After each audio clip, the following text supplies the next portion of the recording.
बोलो गुरुदेव भगवान की जय। प्यारे कृष्ण कन्हैया लाल की जय। श्री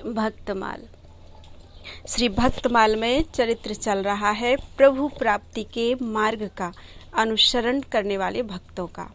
और आज है राजा हरिश्चंद्र आदि परोपकारी भक्त। सुनो हरिश्चंद्र कथा व्यथा बिन द्रव्य दियो, तथा नहीं राखी बेच सुत तिया तन है। सूरत है सुधनवाजू सो दोष के करत मेरे मरे। शंख और लिखित विप्र भयो मैलो मन है। इंद्र और अग्नि गए शिव पे परीक्षा लेन। काट दियो मास रीझी साचो जान्यो पन है। भरत दधीच आदि भागवत बीच गाए। सवनि सुहाए जिन दियो तन धन है। आज बड़े सुंदर सुंदर भक्तों का चरित्र है। श्री प्रियादास जी कहते हैं, अब सत्यवादी राजा हरिश्चंद्र की कथा सुनिए। उन्होंने मन में बिना किसी कष्ट का अनुभव किए प्रसन्नता पूर्वक विश्वामित्र मुनि को अपना राज्य वैभव दान कर दिया। कुछ भी शेष नहीं रखा। पहले संकल्प को पूरा किया। सत्य का पालन करने में अपने समान किसी को नहीं रखा। राज्य छोड़कर काशीपुरी को चले गए। वहां उन्होंने अपने शरीर के साथ ही स्त्री पुत्र को भी बेच दिया। सत्य की रक्षा करके भगवान को प्रसन्न किया। सूर्यवंश में त्रिशंकु नाम के एक प्रसिद्ध चक्रवर्ती सम्राट हो गए हैं, जिन्हें भगवान विश्वामित्र ने अपने योगबल से सशरीर स्वर्ग भेजने का प्रयत्न किया था। महाराज हरिश्चंद्र उन्हीं त्रिशंकु के पुत्र थे। ये बड़े ही धर्मात्मा, सत्यपरायण तथा प्रसिद्ध दानी थे। इनके सत्य की परीक्षा की गाथा पुराणों में प्रसिद्ध है। इनकी पत्नी शैव्या थी तथा पुत्र का नाम रोहित था। और सुरथ और सुधनवा दोनों बड़े भारी भक्त थे। शंख और लिखित दोनों ब्राह्मणों के मन मलिन थे। उन्होंने दोनों भक्तों को मिथ्या दोष लगाया और वे अपने पाप से मर गए। शरणागत रक्षक राजा शिव के पास परीक्षा लेने के लिए इंद्र और अग्निदेव बाज और कबूतर बन गए। शरणागत कबूतर की रक्षा करते हुए प्रसन्न होकर उन्होंने बाज को अपने शरीर का मांस काटकर दे दिया। तब दोनों को विश्वास हुआ कि राजा अपने प्रण का पालक और सच्चा धर्मात्मा है। तो आज की कथा में यानी इस छप्पे में आए हुए शेष भरत और दधीचि आदि भक्तों की कथाएं श्रीमद् भागवत में कही गई हैं, जिन्होंने परोपकार में अपना तन मन और धन अर्पण किया है। वे भक्त संसार में सभी को प्रिय हैं। उन्हीं भक्तों में से आज है सबसे पहले श्री हरिश्चंद्र जी की कथा। सूर्यवंश में त्रिशंकु नाम के एक प्रसिद्ध चक्रवर्ती सम्राट हो गए हैं, जिन्हें मुनि विश्वामित्र ने अपने योगबल से सशरीर स्वर्ग भेजने का प्रयत्न किया था। महाराज हरिश्चंद्र उन्हीं त्रिशंकु के पुत्र थे। ये बड़े ही धर्मात्मा, सत्यपरायण तथा प्रसिद्ध दानी थे। इनके राज्य में प्रजा बड़ी सुखी थी और दुर्भिक्ष, महामारी आदि उपद्रव कभी नहीं होते थे। महाराज हरिश्चंद्र के यश से त्रिभुवन भर गया था। देवर्षि नारद के मुख से इनकी प्रशंसा सुनकर देवराज इंद्र ईर्ष्या से जल उठे और उनकी परीक्षा के लिए मुनि विश्वामित्र से प्रार्थना की। इंद्र की प्रार्थना पर प्रसन्न होकर मुनि परीक्षा लेने को तैयार हो गए। महामुनि विश्वामित्र अयोध्या पहुंचे। राजा हरिश्चंद्र से बातों ही बातों में उन्होंने समस्त राज्य दान रूप में ले लिया। महाराज हरिश्चंद्र ही भूमंडल के एक छत्र राजा थे। वह सारा राज्य तो मुनि की भेंट हो चुका। अब वे रहे तो कहाँ रहे। उन दिनों काशी ही एक ऐसा स्थान था जिस पर किसी मनुष्य का अधिकार नहीं समझा जाता था। वे रानी शैव्या और पुत्र रोहिताश्व के साथ काशी की तरफ चल पड़े। जाते समय मुनि ने राजा से कहा कि बिना दक्षिणा के यज्ञ, दान और जप तप आदि सब निष्फल होते हैं। अतः आप इस बड़े भारी दान की सांगता के लिए 1000 स्वर्ण मुद्राएं दक्षिणा स्वरूप दीजिए। महाराज के पास अब रह ही क्या गया था। उन्होंने इसके लिए 1 मास की अवधि मांगी। विश्वामित्र ने प्रसन्नता पूर्वक 1 मास का समय दे दिया। महाराज हरिश्चंद्र काशी पहुंचे और शैव्या तथा रोहिताश्व को एक ब्राह्मण के हाथ बेचकर स्वयं एक चांडाल के यहाँ बिक गए। क्योंकि इसके सिवा अन्य कोई उपाय भी नहीं था। इस प्रकार मुनि के ऋण से मुक्त होकर राजा हरिश्चंद्र अपने स्वामी के यहाँ रहकर काम करने लगे। इनका स्वामी मरघट का मालिक था। उसने इन्हें शमशान में रहकर मुर्दों के कफन लेने का काम सौंपा। इस पर राजा बड़ी सावधानी से स्वामी का काम करते हुए शमशान में ही रहने लगे। इधर रानी सैब्या ब्राह्मण के घर पहुंच रहकर उसके बर्तन साफ करती, घर में झाड़ू बुहारू करती और पुष्प वाटिका से ब्राह्मण के देव पूजन के लिए फूल लेकर आता। राज सुख भोगे हुए और कभी कठिन काम करने का अभ्यास न होने के कारण रानी सैब्या और कुमार रोहितासु का शरीर अत्यंत परिश्रम के कारण इतना सूख गया कि उन्हें पहचानना कठिन हो गया। इसी बीच में एक दिन जबकि कुमार पुष्प चयन कर रहा था, एक पुष्पलता के भीतर से एक काले विषधर सर्प ने उसे डस लिया। कुमार का मृत शरीर जमीन पर गिर पड़ा। जब सैब्या को यह खबर मिली तो वह स्वामी के कार्य से निपटकर विलाप करती हुई पुत्र के शव के पास गई और उसे लेकर दाह के लिए शमशान पहुंची। महारानी पुत्र के शव को जलाना ही चाहती थी कि हरिश्चंद्र ने आकर उससे कफन मांगा। पहले तो दंपति ने एक दूसरे को पहचाना ही नहीं, परंतु दुख के कारण सैब्या के रोने चीखने से राजा ने रानी और पुत्र को पहचान लिया।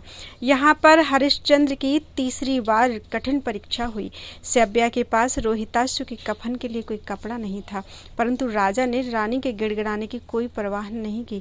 वे पिता के भाव से, पुत्र शोक से कितने ही दुखी क्यों न हो, पर यहाँ तो ये पिता नहीं थे, वे तो मरघट के स्वामी के नौकर थे और उनकी आज्ञा बिना किसी भी लाश को कफन लिए बिना जलाने देना पाप था। राजा अपने धर्म से जरा भी विचलित नहीं हुए। जब रानी ने स्वामी को किसी तरह मानते नहीं देखा तो वह अपने साड़ी के 2 टुकड़े करके उसे कफन रूप में देने को तैयार हो गई। रानी ने ज्यों ही साड़ी के 2 टुकड़े करने को तैयार हुई, वहां भगवान नारायण एवं मुनि विश्वामित्र सहित ब्रह्मादि देवगण आकर उपस्थित हुए और कहने लगे कि हम तुम्हारी धर्म पालन की दृढ़ता से अत्यंत प्रसन्न हैं। तुम तीनों सदैव स्वर्ग में जाकर अनंत काल तक स्वर्ग के दिव्य भोगों को भोगो। इधर इंद्र ने रोहितासु के मृत शरीर पर अमृत की वर्षा करके उसे जीवित कर दिया। कुमार सोकर उठे हुए की भांति खड़े हुए। हरिश्चंद्र ने समस्त देवगण से कहा कि जब तक मैं अपने स्वामी से आज्ञा न ले लूं तब तक यहाँ से कैसे हट सकता हूँ। इस पर धर्मराज ने कहा, राजन, तुम्हारी परीक्षा के लिए मैंने ही चांडाल का रूप धारण किया था। तुम अपनी परीक्षा में पूर्णतः उत्तीर्ण हो गए। अब तुम सहर्ष स्वर्ग जा सकते हो। इस पर महाराज हरिश्चंद्र ने कहा, महाराज, मेरे विरह में मेरी प्रजा अयोध्या में व्याकुल हो रही होगी। उनको छोड़कर मैं अकेला कैसे स्वर्ग जा सकता हूँ। यदि आप मेरी प्रजा को भी मेरे साथ स्वर्ग भेजने को तैयार हों तो मुझे कोई आपत्ति नहीं, अन्यथा उनके बिना मैं स्वर्ग में रहने की अपेक्षा उनके साथ नरक में रहना भी अधिक पसंद करूंगा। इस पर इंद्र ने कहा, महाराज, उन सबके कर्म तो अलग अलग हैं, वे सब एक साथ कैसे स्वर्ग जा सकते हैं। यह सुनकर हरिश्चंद्र ने कहा, मुझे आप मेरे जिन कर्मों के कारण अनंत काल के लिए स्वर्ग भेजना चाहते हैं उन कर्मों का फल आप सबको समान रूप से बांट दें, फिर उनके साथ स्वर्ग का क्षणिक सुख भी मेरे लिए सुखकर होगा, किंतु उनके बिना मैं अनंत काल के लिए भी स्वर्ग में रहना नहीं चाहता। इस पर देवराज इंद्र प्रसन्न हो गए और उन्होंने तथास्तु कह दिया। सब देवगण महाराज हरिश्चंद्र एवं सैब्या तथा रोहितासु को आशीर्वाद देकर एवं नाना प्रकार के वरदान देकर अंतर्धान हो गए। भगवान नारायण देव ने भी अपनी अचल भक्ति देकर उन्हें कृतार्थ कर दिया। इधर सबके सब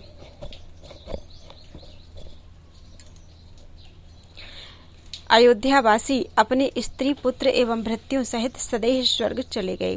बाद में मुनि विश्वामित्र ने अयोध्या नगरी को फिर से बसाया और कुमार रोहितासु को अयोध्या के राज सिंहासन पर बिठाकर उसे समस्त भूमंडल का एक छत्र अधिपति बना दिया। दूसरी कथा है राजर्षि भरत की। राजर्षि भरत भगवान ऋषभ देव जी के पुत्र थे। इन्हीं के नाम से इस देश का नाम भारतवर्ष पड़ा। इनका विस्तृत विवरण राजा रहुगण और जड़ भरत जी की कथा में पीछे अभी हम सुना चुके हैं, तो पीछे किसी वीडियोज में आप ध्यान से देखिएगा, आपको राजा रहुगण और जड़ भरत जी की कथा मिल जाएगी। बोलो वृंदावन बिहारी लाल की जय। अगली कथा है श्री दधीचि जी। परोपकाराय सताम विभूतिया। परोपकार ही सज्जनों का आभूषण है। एक बार की बात है, देवराज इंद्र अपनी सभा में बैठे थे, उन्हें अभिमान हो आया कि हम तीनों लोगों के स्वामी हैं।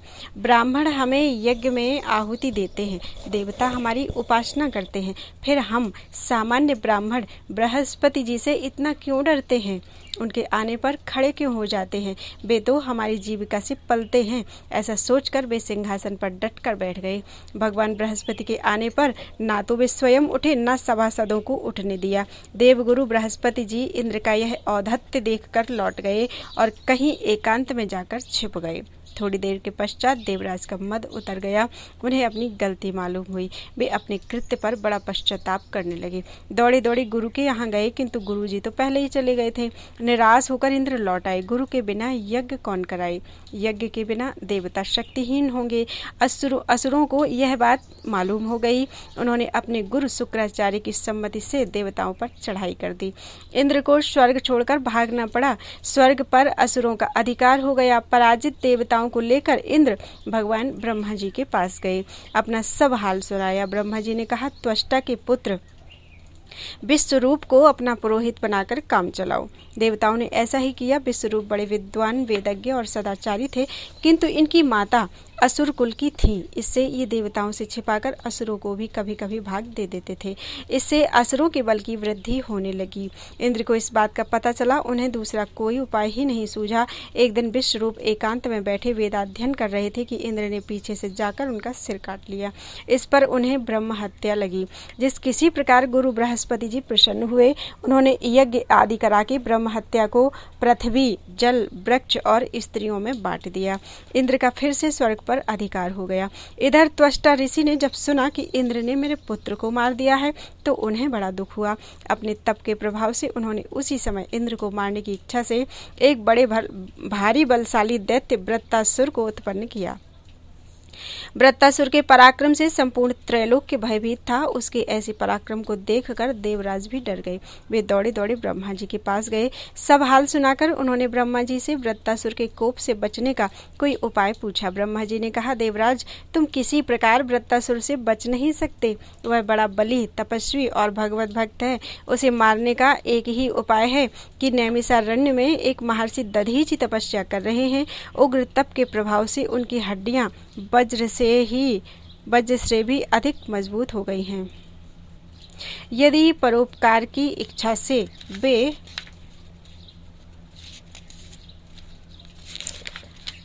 अपनी हड्डियां दे दें तो उनसे तुम अपना वज्र बनाओ, तो वृत्तासुर मर सकता है। ब्रह्मा जी की सलाह मानकर देवराज समस्त देवताओं के साथ नैमिषारण्य में पहुंचे। उग्र तपस्या में लगे हुए भगवान दधीचि की उन्होंने भांति भांति से स्तुति की। तब ऋषि ने उनको वरदान मांगने को कहा।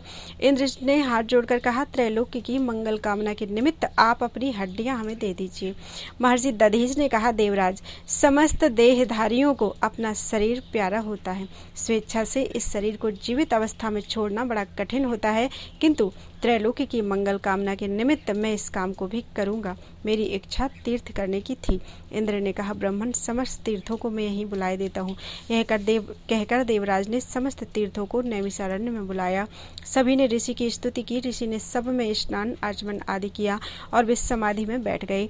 जंगली गौ ने उनके शरीर को अपनी कांटेदार जीभ से चाटना आरंभ किया। चाटते चाटते चमड़ी उड़ गई। तब इंद्र ने उनकी तपहपूत रीढ़ की हड्डी निकाल ली। उससे एक महान शक्तिशाली तेजोमय दिव्य वज्र बनाया और उसी वज्र की सहायता से देवराज इंद्र ने वृत्तासुर को मारकर त्रिलोकी के संकट को दूर किया। इस प्रकार एक महान परोपकारी ऋषि के अद्वितीय त्याग के कारण देवराज इंद्र बच गए और तीनों लोग सुखी हुए। संसार के इतिहास में ऐसे उदाहरण बहुत थोड़े मिलेंगे जिनमें स्वेच्छा से केवल परोपकार के ही निमित्त, जिसमें मान प्रतिष्ठा आदि अपना निजी स्वार्थ कुछ भी न हो, अपने शरीर को हंसते हंसते एक याचक को सौंप दिया हो। इसलिए भगवान दधीचि का यह त्याग परोपकारी संतों के लिए एक परम आदर्श है। दधीच ऋषि की और भी विशेषताएं देखिए। अश्विनी कुमारों को ब्रह्म विद्या का उपदेश देने के कारण इंद्र ने इनका मस्तक उतार लिया था। फिर अश्विनी कुमारों ने इनके धड़ पर घोड़े का सिर चढ़ा दिया और इससे इनका नाम अश्वशिरा विख्यात हुआ था। जिस इंद्र ने इनके साथ इतना दुष्ट बर्ताव किया था, उसी इंद्र की महर्षि ने अपनी हड्डी देकर सहायता की। संतों की उदारता ऐसी ही होती है। वज्र बनने के बाद जो हड्डियां बची थी, उन्हीं से शिव जी का पिनाक धनुष बना था। दधीचि ब्रह्मा जी के पुत्र अथर्वा ऋषि के पुत्र थे। साबरमती और चंद्रभागा के संगम पर इनका आश्रम था। बोलो वृंदावन बिहारी लाल की जय। भक्त सुधन्वा। चंपकपुरी के राजा हंसध्वज बड़े ही धर्मात्मा, प्रजापालक, शूरवीर और भगवत भक्त थे।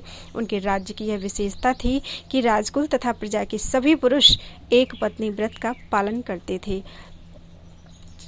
जो भगवान का भक्त ना होता या जो एक पत्नी व्रती ना होता, वह चाहे जितना विद्वान या शूरवीर हो, उसे राज्य में आश्रय नहीं मिलता था।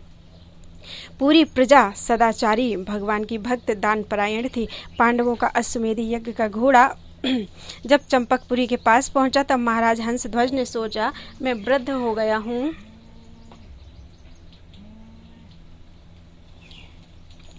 पर अब तक मेरे नेत्र श्री कृष्णचंद्र के दर्शन से सफल नहीं हुए। अब इस घोड़े को रोकने के बहाने मैं युद्ध भूमि में जाकर भगवान पुरुषोत्तम के दर्शन करूंगा।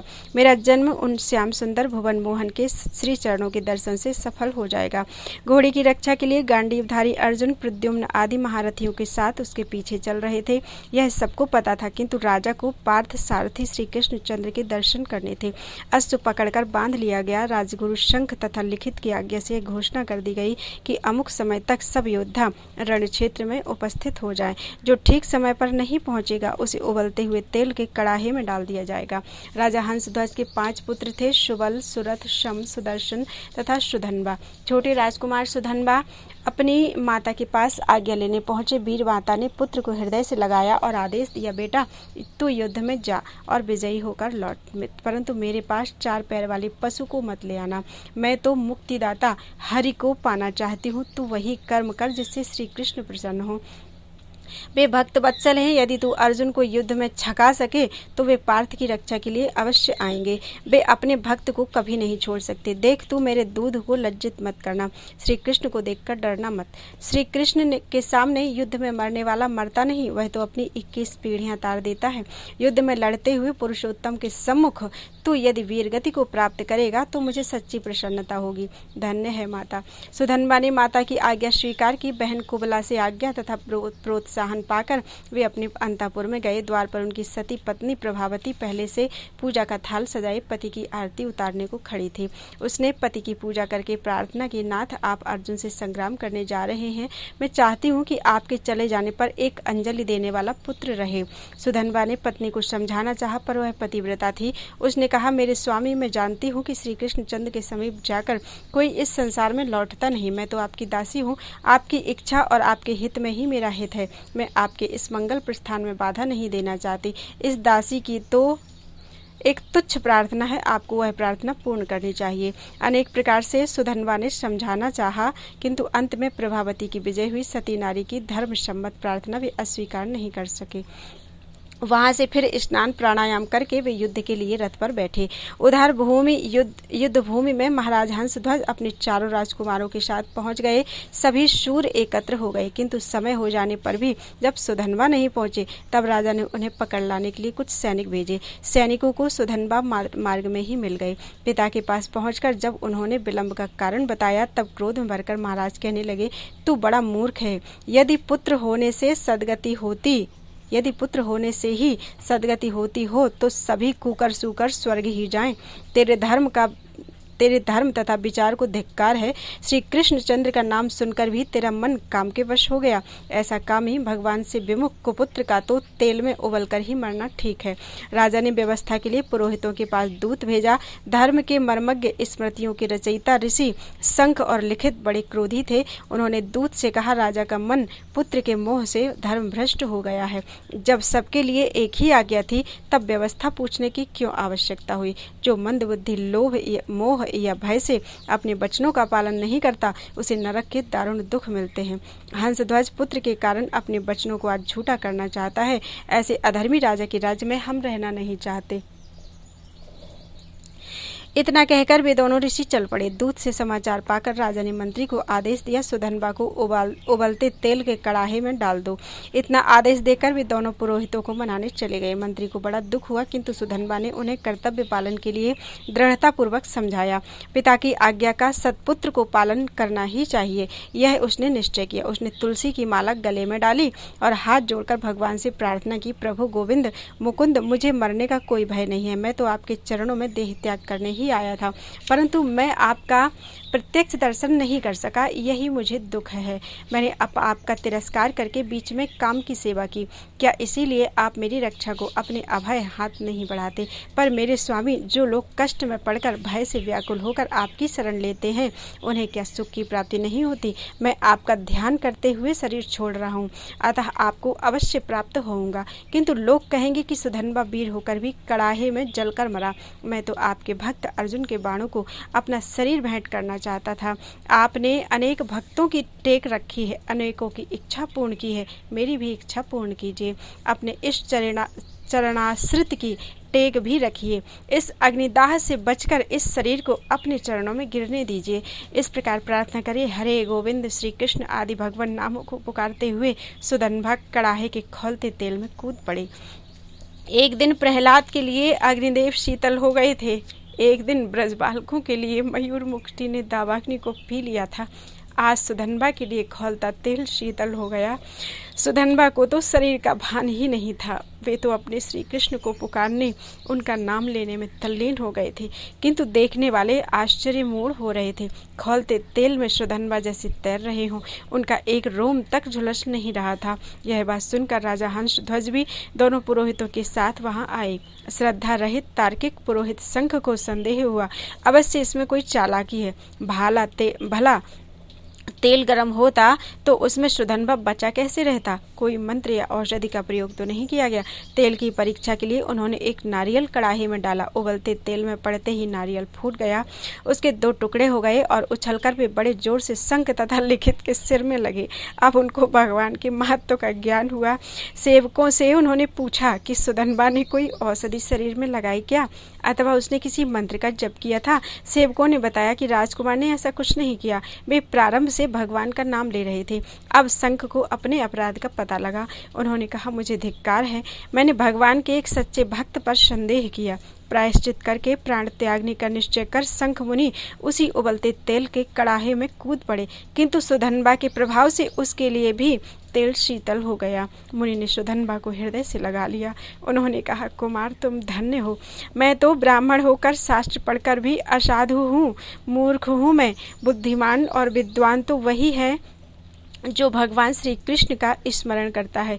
तुम्हारे स्पर्श से मेरा यह अधम देह भी आज पवित्र हो गया। तुम जैसे भगवान के भक्तों का तो दर्शन ही मनुष्य जीवन की परम सफलता है। राजकुमार, अब तुम इस तेल से निकलो, अपने पिता, भाइयों और सेना को पावन करके मेरा भी उद्धार करो। त्रिलोकी के स्वामी श्री कृष्ण जिनके सारथी बनते हैं, उन धनुर्धर अर्जुन को संग्राम में तुम ही संतुष्ट कर सकते हो। मुनि के साथ सुधन्वा कड़ाहे से बाहर आए। राजा हंस ध्वज ने अपने भगवत भक्त पुत्र का समादर किया और उन्हें आशीर्वाद दिया। पिता की आज्ञा से सुधन्वा सेना नायक हुए। अर्जुन की सेना से उनका संग्राम होने लगा। सुधन्वा के शौर्य के कारण पांडव दल में खलबली मच गई। बृहस्पति, प्रद्युम्न, कृतवर्मा, सात्यकी आदि वीरों को उस तेजस्वी ने घायल करके पीछे हटने को विवश कर दिया। अंत में अर्जुन सामने आए। अर्जुन को अपनी शूरता का कुछ दर्प भी था, किंतु सुधन्वा तो केवल श्याम सुंदर के भरोसे युद्ध कर रहे थे। भगवान को अपने भक्त का प्रभाव दिखलाना था। बालक सुधन्वा को अपने सामने देख पार्थ को बड़ा आश्चर्य हुआ। सुधन्वा ने उनसे कहा, विजय सदा आपके रथ पर श्री कृष्ण चंद्र सारथी के स्थान पर बैठे आपकी रक्षा किया करते हैं, इसी से आप सदा विजयी होते रहे। आज आपने अपने उस समर्थ सारथी को कहाँ छोड़ दिया? मेरे साथ युद्ध करने में श्री कृष्ण ने तो आपको नहीं छोड़ दिया। आप अब उन मुकुंद से रहित हैं, ऐसी दशा में मुझसे संग्राम कर भी सकेंगे या नहीं? सुधन्वा की बातों से अर्जुन क्रुद्ध हो गए। उन्होंने बाण वर्षा आरंभ कर दी, परंतु हंसते हुए सुधन्वा ने उनके बाणों के टुकड़े टुकड़े उड़ा दिए। अर्जुन ने दिव्यास्त्रों को भी अर्जुन के दिव्यास्त्रों को भी राजकुमार ने व्यर्थ कर दिया। स्वयं पार्थ घायल हो गए, उनका सारथी मरकर गिर पड़ा। सुधन्वा ने फिर हंसकर कहा, धनंजय, मैं तो पहले ही कहता था कि अपने सर्वज्ञ सारथी को छोड़कर आपने अच्छा नहीं किया। आपका सारथी मारा गया, आप मेरे बाणों से घायल हो गए हैं। अब भी शीघ्रता से अपने उस श्याम रूप सारथी का स्मरण कीजिए। अर्जुन ने बाएं हाथ से घोड़ों की डोरी पकड़ी, एक हाथ से युद्ध करते हुए वे भगवान को मन ही मन पुकारने लगे। उनके स्मरण करते ही श्री कृष्णचंद्र प्रकट हो गए। उन्होंने अर्जुन के हाथ से रथ की रश्मि ले ली। सुधन्वा और अर्जुन दोनों ने भगवान को प्रणाम किया। सुधन्वा के नेत्र आनंद से खिल उठे। जिसके लिए उसने युद्ध में अर्जुन को छकाया था, वह कार्य तो अब पूरा हुआ। कमल लोचन श्री कृष्णचंद्र आ गए। उनके दर्शन करके वह कृतार्थ हो गया। अब उसे भला और क्या चाहिए। उसने अर्जुन को ललकारा, पार्थ, आपके ये सर्वसमर्थ सारथी तो आ गए। अब तो आज मुझ पर विजय पाने के लिए कोई प्रतिज्ञा करें। अर्जुन को भी आवेश आ गया। उन्होंने 3 बाण निकालकर प्रतिज्ञा की, इन 3 बाणों से यदि मैं तेरा सुंदर मस्तक ना काट दूं तो मेरे पूर्वज पुण्यहीन होकर नरक में गिर पड़े। अर्जुन की प्रतिज्ञा सुनकर सुधन्वा ने हाथ उठाकर कहा, ये श्री कृष्ण साक्षी हैं, इनके सामने ही मैं तुम्हारे इन 3 बाणों को ना काट दूं तो मुझे घोर गति प्राप्त हो। यह कहकर सुधन्वा ने श्री कृष्ण तथा अर्जुन को बाणों से घायल कर दिया। उनके रथ को कुछ तोड़ डाला। बाणों से मारकर उनके रथ को कुम्हार के चाक की भांति घुमाने लगा। 400 हाथ पीछे हटा दिया उस रथ को। भगवान ने कहा, अर्जुन, सुधन्वा बहुत बांका वीर है, मुझसे पूछे बिना प्रतिज्ञा करके तुमने अच्छा नहीं किया। जयद्रथ वध के समय तुम्हारी प्रतिज्ञा ने कितना संकट उपस्थित किया था, यह तुम भूल कैसे गए। सुधन्वा एक पत्नी व्रत के प्रभाव से महान है और इस विषय में हम दोनों पिछड़े हुए हैं। अर्जुन ने कहा, गोविंद, आप आ गए हैं, फिर मुझे चिंता ही क्या। जब तक आपके हाथ में मेरे रथ की डोरी है, मुझे कौन संकट में डाल सकता है। मेरी प्रतिज्ञा अवश्य पूरी होगी। अर्जुन ने एक बाण चढ़ाया। भगवान ने अपने गोवर्धन धारण का पुण्य उस बाण को अर्पित किया। बाण छूटा, कालाग्नि के समान वह बाण चला। सुधन्वा ने गोवर्धनधारी श्री कृष्ण का स्मरण करके बाण मारा और अर्जुन का बाण 2 टुकड़े होकर गिर पड़ा। पृथ्वी कांपने लगी, देवता भी आश्चर्य में पड़ गए। भगवान की आज्ञा से अर्जुन ने दूसरा बाण चढ़ाया। भक्त वत्सल प्रभु ने उसे अपने बहुत से पुण्य अर्पण किए। सुधन्वा ने श्री कृष्णचंद्र की जय कहकर अपने बाण से उसे भी काट दिया। अर्जुन उदास हो गए। रणभूमि में हाहाकार मच गया। देवता सुधन्वा की प्रशंसा करने लगे। अब तीसरे बाण को भगवान ने अपने रामावतार का पूरा पुण्य दिया। बाण के पिछले भाग में ब्रह्मा जी को तथा मध्य में काल को प्रतिष्ठित करके नौक पर वे स्वयं एक रूप से बैठे। अर्जुन ने वह बाण भगवान के आदेश से धनुष पर चढ़ाया। सुधन्वा ने कहा, नाथ, आप मेरा वध करने स्वयं बाण में स्थित होकर आ रहे हैं, यह मैं जान गया हूँ। मेरे स्वामी, आओ, रणभूमि में मुझे अपने श्री चरणों का आश्रय देकर कृतार्थ करो। अर्जुन, तुम्हें धन्य है। साक्षात नारायण तुम्हारे बाण को अपना पुण्य ही नहीं देते, स्वयं बाण में स्थित भी होते हैं। विजय तो तुम्हारी ही है, किंतु भूलो मत, मैं इन्हीं श्री कृष्ण की कृपा से इस बाण को भी अवश्य काट दूंगा। बाण छूटा। सुधन्वा ने पुकार की, भक्त वत्सल गोविंद की जय, और बाण मार दिया। भक्त के प्रभाव को काल देवता रोक ले, यह संभव नहीं है। अर्जुन का बाण बीच में से कटकर 2 टुकड़े हो गया। सुधन्वा की प्रतिज्ञा पूरी हुई। अब अर्जुन का प्रण पूरा होना था। बाण कट गया पर उसका अगला भाग गिरा नहीं। उस आधे बाण ने ही ऊपर उठकर सुधन्वा का मस्तक काट दिया। मस्तकहीन सुधन्वा के शरीर ने पांडव सेना को तहस नहस कर दिया और उसका सिर भगवान के चरणों पर जाकर गिरा। श्री कृष्णचंद्र ने गोविंद मुकुंद हरि कहते उस मस्तक को अपने हाथों में उठा लिया। इसी समय परम भक्त सुधन्वा के मुख से एक ज्योति निकली और सबके देखते देखते वह श्री कृष्णचंद्र के मुख में प्रविष्ट हो गई। बोलो वृंदावन बिहारी लाल की जय।